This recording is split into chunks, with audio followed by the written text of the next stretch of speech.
তো সাইয়েদনা সুলাইমান বললেন, আল্লাহ, গোটা বিশ্বের সব প্রাণীকুল, পশুকুল, পক্ষীকুল, জিনকুল সবাইকে আমি একবেলা লাঞ্চ খাওয়াবো, দুপুরের খাবার। আল্লাহ বললেন, নো সুলাইমান, এটা তোমার কাজ না, এটা আমার কাজ, তুমি পারবা না। সাইয়েদনা সুলাইমান বললেন, আমার মনে বড় শখ, আমি যদি একবেলা সবারে মেহমানদারি করাইতে পারতাম, আমার কলিজাটা ঠান্ডা হয়ে যেত।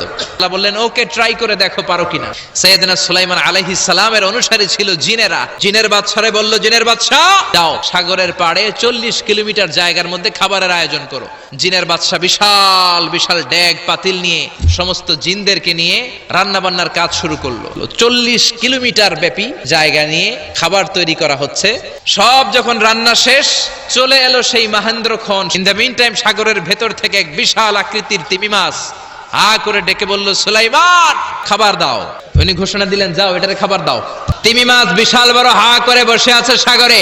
জিনের বাদশা খাবার দিতে লাগলো। 1 কিলোমিটার শেষ, 5 কিলোমিটার শেষ, 10 কিলোমিটার শেষ, 40 কিলোমিটার শেষ, এখনো তিমি মাছের মুখ হা করা আছে না নাই? সাইয়েদনা সুলাইমান সিজদায় পড়ে গেলেন, আল্লাহর ডেকে বললেন, মাবুদ রে, আমি বুঝতে পারি না আসলে রিজিক দেওয়ার মালিক আমরা না, গোটা বিশ্বের সবাইকে খাওয়ানোর ক্ষমতা আমার নাই, রিজিকের মালিক একজন, তিনি কে?